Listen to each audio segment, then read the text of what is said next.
Assalamu alaikum wa rahmatullahi wa barakatuh to some of you and peace to the rest of you.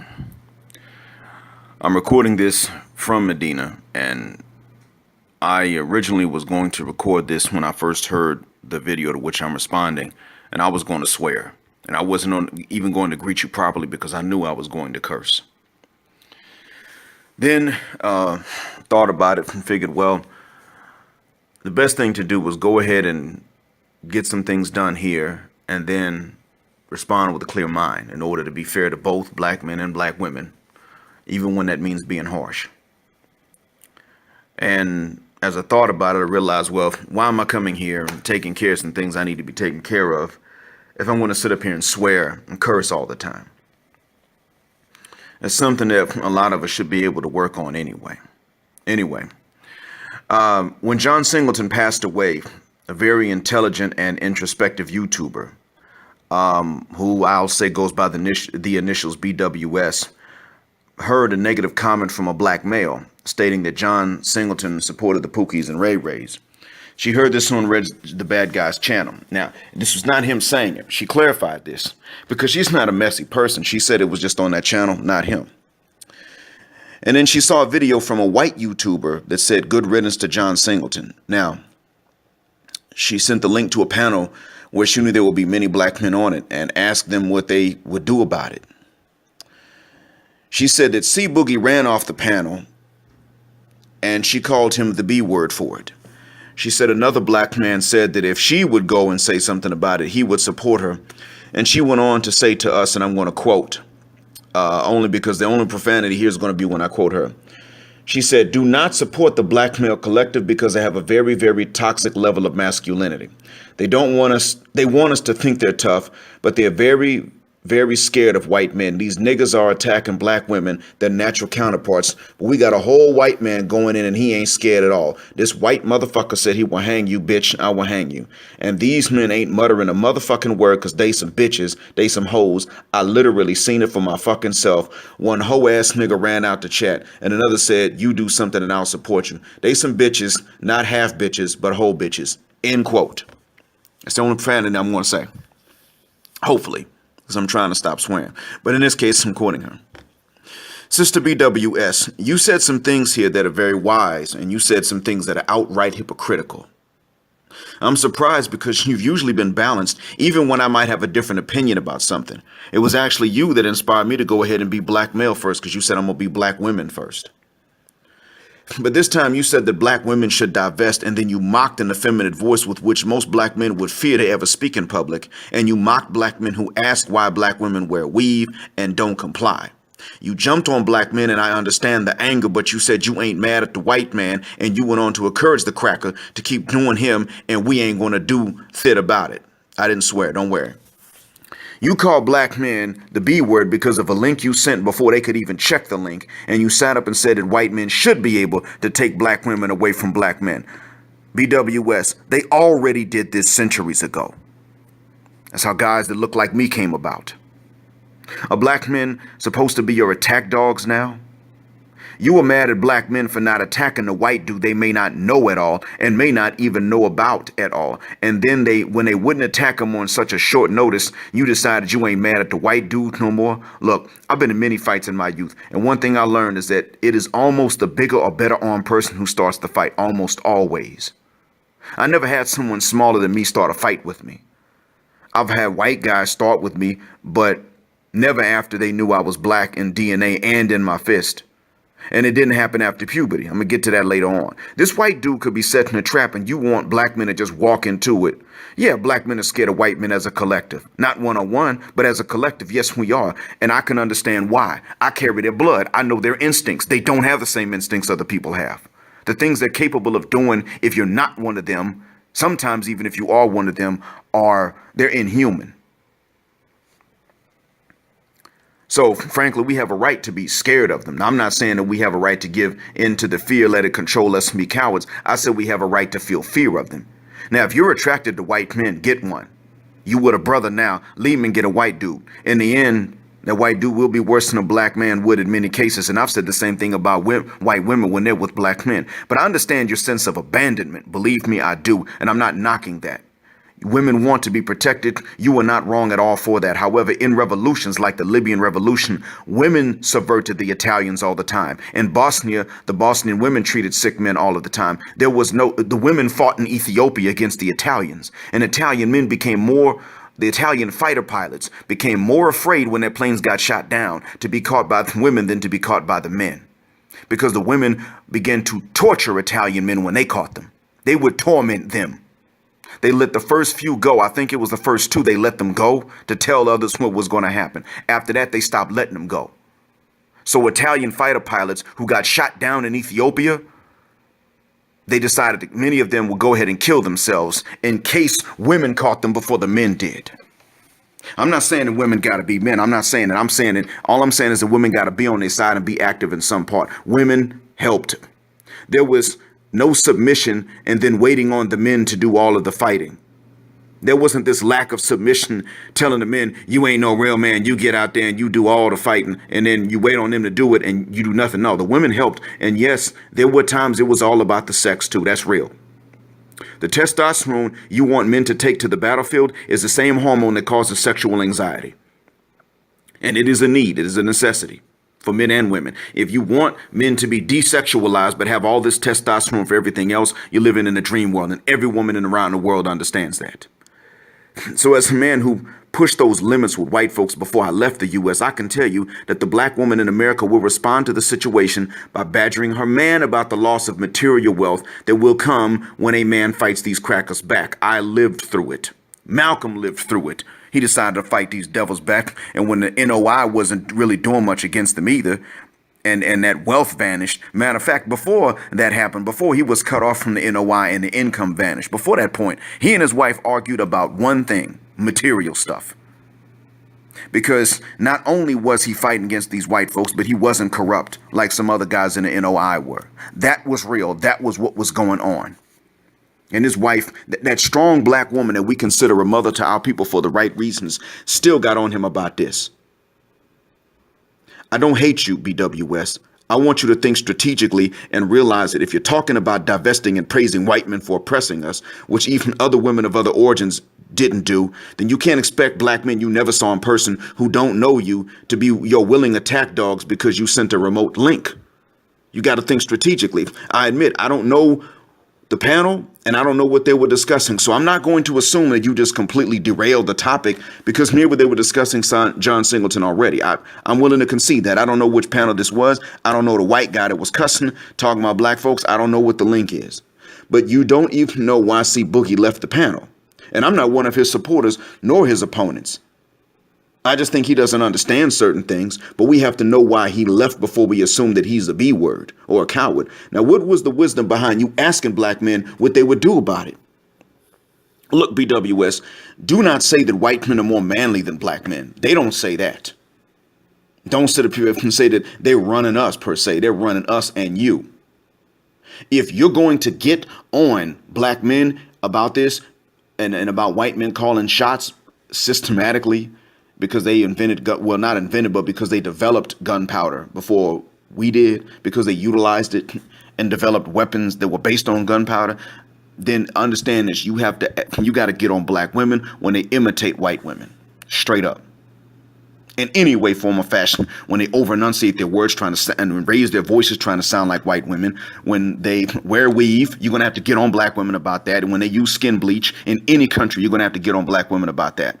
When they even so much as start holding black men to the material standards that white men could meet, but then they turn around and get a white guy and don't even hold them to those same material standards. This is real. That's what we call swirling. When a black woman acts differently for a white guy, there's no reason for it. If she acts worse with a white guy, you can understand it. But when a black woman treats a white guy better than she treats a black man and expects less, but gives more, like what Serena did with Alex Ohanian as an example, then yes, we call that swirling. That is selling out, and we have every right to be ticked off about it. Just like you would have to be if we went and we got with a white woman and gave her more than we ever gave a black woman. An African-American woman in Japan one time said that when she was considering dating an African man in Japan, he told her that he had a Japanese ex-wife and he had bought her a house. She said, so am I going to get a house if I marry you? He said, no, she expects more. And this black woman had every right to be upset about this. I get it. Yes, there are men even in Africa that when they get with a woman that's not black, they're going to give her more. If they can, they're going to do it. And black women, African or African American or Caribbean, have every right to be ticked off about it. I agree with that. You know, if you're going to do more for any other person, you do more because either that individual did more for you, and you do more only on the condition that that individual comes from a people who don't have a history of a contentious relationship with your people. These conditions weren't met. Black women had every right to be mad. I backed her up. But you got to realize that this thing of, us not supporting each other goes both ways. You got to realize that. And we're just outright tired of sisters cutting their eyes at us because we haven't overthrown this guy. But then they turn around and imitate the white woman. And then when they get with the white man, they give more and act more submissive like the white woman is thought to act, even after she's dropped the submission. That's really what's going on here. So, no, I can't see it from just how black women feel. I can see it from reason, but I can't see it strictly from how black women feel. I got to add in the logic as well. I know that black women know that white men aren't more manly because I spent most of my life single because sisters assume that white men's lesser masculinity would extend to me due to my hair texture and complexion. And I'm a black man. I knew that this was the case because some sisters told me. I was 24 and some of them told me this outright. You're just tired of the trials and tribulations of belonging to the oppressed group. Admit it. There's nothing wrong with feeling tired of it. We all are. That's why we call them trials and tribulations. But let me do justice to your valid points, though, BWS. Brothers who are in a position to tell you what they'll do before they do it. And what should happen to this man is death, really. That's what he morally deserves. But legally, if anyone kills him, the killer goes to prison forever. Now, if you're willing to take care of a convict's family for the rest of his life and pay for that convict to go out and kill this dude, no one can call you a hypocrite. They could call you stupid because you broadcasted it. But no one can say that you're a hypocrite.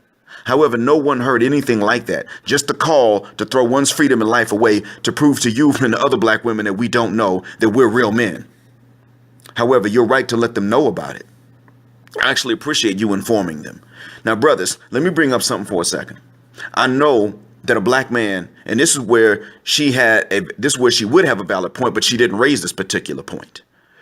I know that a black man, if he looked like Jesse Williams or he looked like one of the DeBarges, could not say something like this white guy and get away with it, even if he backed it up for a reason.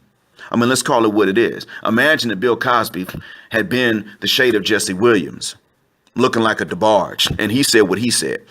Let's imagine that happened. The reaction would have been much different. And when he finally got picked up on these false accusations from these women, none of us would have even said, hey, hold up. You got to treat him the same way you treat everybody else. We would not have done that. Let's call it what it is. If she had brought up that point, she would have been right. I know because I caught hell for saying less than that, even when I backed it up with evidence and I didn't mean us any harm. Somebody looking like that would have been beaten to a hospital stay. Sorry, I'm talking too fast. Now, either we got street justice or we don't. Now, that man that killed Nipsey Hussle lost family members for what he did. He didn't die for it himself. Street justice became injustice because some of his kinfolks died for his crime, unless they knew of some aid that they rendered to Holder to help him kill Nipsey and then escape. But see, if that's not the case, and we don't know that it is, because all we know is he did this in an argument, didn't have time to coordinate with any relatives, then this means that street justice became injustice. However, Zimmerman only got confronted by a white guy and he's still alive. I get it. Now, the white guy's in jail and Zimmerman's not even a real white person. But I get it. If you can't kill white folks and stay alive, let alone alive and free, then you can't do it. You can't get away with it. So if you decide to do it, you got to hide it. I get that. But the fact is, if Zimmerman was a DeBarge looking Negro and actually did shoot Trayvon in self-defense, most brothers wouldn't have minded. Most brothers would have said, well, if it's actually self-defense, then cool. But there would have been a majority of idness, IDNS, I'm pronouncing idness. There would have been, a minority of idness niggas that still would have made sure that this DeBarge twin or relative got some heat for it. That's real. And the rest of us who would have had more sober minds would not have been for this kind of retaliation, but we would not have been able to stop even just two idness nidges in Florida from getting theirs. And you know, Florida got some of the grimiest idness in the USA. Some of them are so hood, they would get golds for their pit bulls and Rottweilers for real if they could do it. But Zimmerman got away with what he did. I agree with you when you say that the system is like this and is rigged, but this also means that we can't be at each other the way that we've been before. If we can't retaliate against white folks, then why are we staying in their country? Seriously, leave the U.S. You don't have to hear sisters blame you for things you can't control when you leave the U.S. And any sisters that are ready to repatriate with you, take them with you. And the ones who are not ready to repatriate with you, leave them even if they're your relatives. It's better over here anyway. Most of you never knew about this white guy that said this about John Singleton. I still don't know who he is and what the link is. But the fact is, no one even said to BWS, we'll see what we can prove and we got it from here. We can't say any more than that. Thanks for the help. Good looking out. I get it. You even so much as punch a white guy, you're in deep trouble for it if they can prove it was you. And you'll lose so much. And the same sisters that wanted you to do it will not put money on your books, send food, pay you a conjugal visit if the state allows it, or drain your testes when you're released. But on a real, whatever you would do to one of your own kind for saying some coon business, don't sit back and let some crackers escape it because they're crackers. Most of us can't do anything about it. But if no one even so much as gets in this cracker's face and challenges him to a legally sanctioned boxing match or invites him to attack and give the brother an opportunity to practice self-defense, then BWS would be right. Hell, if some brother even so much as said to this cracker that he's a coward and that he wouldn't do this prior to Trump, when we thought that he would lose his job and maybe his freedom, no one could argue that we're the B word. We're not a race of cowards. But the fact is, at the end of the day, we shouldn't give anyone a reason to call us one. Was she wrong? Yeah. But we didn't even argue in our actions, and those of us who know who this guy is, I'm talking about, didn't even argue if we can prove he said it. Now back to you, BWS. I think you mean well most of the time. So what I've said and what I'm saying now is meant to help. It's not meant to tear you down. Like I said, I don't hate you. A YouTuber, a male YouTuber with a non-English last name, and I don't have permission to say their names, which is why I'm using your initials and not your name. This YouTuber with a non-English last name once said that when black women say black men are dominated, they haven't seen when a black man and a white guy by themselves. We're not dominated. I know this. Even as a light-skinned brother, I was not challenged by a white guy after puberty except once. I said I was going to come back to this. After puberty, that stopped, except for one time. And even then, I stared this dude in his eyes and didn't answer verbally, say, yeah, we'll fight or not. I just stared him in his eyes. And he declined. He decided, never mind. And we worked fine together after that. They'd argue, but they didn't challenge me after this point. Only through their systems did they oppress me or dominate me. And they did oppress me and some other brothers too. And then I left the U.S. when I could. This YouTuber mentioned to us that when some black women call for black men to overthrow the white man and they don't offer to put money on the books, hide brothers out from the white man, and in general assist black men in ladylike ways, then this is a signal that what they actually want is for black men to get out there and take all the risk and die just so the black women can have what they imagine white women have without any of the work or the battles or sacrifices of a revolution. In other cases, men and women participated in revolutions. Different ways, that's true. But they did participate. Women backed up men. If you're willing to back up black men who go out there and actually kill white people to liberate us, you couldn't say that out loud and tell people and broadcast that, could you? Maybe you're willing to do it, but you couldn't say that out loud for very logical and very real and concrete reasons in front of you, could you? I understand that. You could not. The reason is the same that black men can't tell you, okay, sister, we got this. He ain't going to live long. Especially on electronic means of communication. Can we not afford to say these things? You or us. That works both ways. When you realize this, you'll only call a man the B word when you see proof that that's what he is, and there's no other reason that he didn't do something outrageous or attention worthy. That's all I wanted you to understand. I'm not saying any of this because of some sort of hatred. I just want you to realize that you got to think with your logic, and you got to think tactically and strategically. Emotions, they're good instincts to have about certain things, but emotions are not good for thinking with. They never are. See, in revolutions, sometimes even just in non-military revolutions, people have to make very tough choices. Where I am right now, I'm right now within walking distance. If my window faced another direction, I would be able to see what's called the Baqat Cemetery, which is a graveyard where many of the earliest Muslims, once Muhammad got the revelation, because Islam, as far as we're concerned, existed even before Muhammad, peace be to him. But when he got that revelation, those who are with him are buried in a particular cemetery. And many of them were killed by their own relatives. Many of them had to take out their own relatives, and they got taken out by their own relatives because they said, we're not going to worship stones and idols and statues. We're only going to worship what created all of it. We're not worshiping images or pictures because we can make those ourselves. Because they said this, and because they said we're not going to practice this ignorant Arab culture anymore, their people turned on them militarily. They didn't start these fights. Their people turned on them. Their own relatives did this. This happened a lot. People had to decapitate some of their own fathers and sons. People had to shoot arrows into some of their own cousins. People had to do this for real. Sometimes people had to wound or injure some of their own relatives, and then their own relatives would later say, wait a minute, you know what? Actually, it doesn't make sense to worship stones and statues and idols. Somebody had to create all of this. Someone had to put me together. They're right. I'm going to go join them. And then later on, after they had severed these blood ties militarily, they then had to reestablish them again. This happened a lot.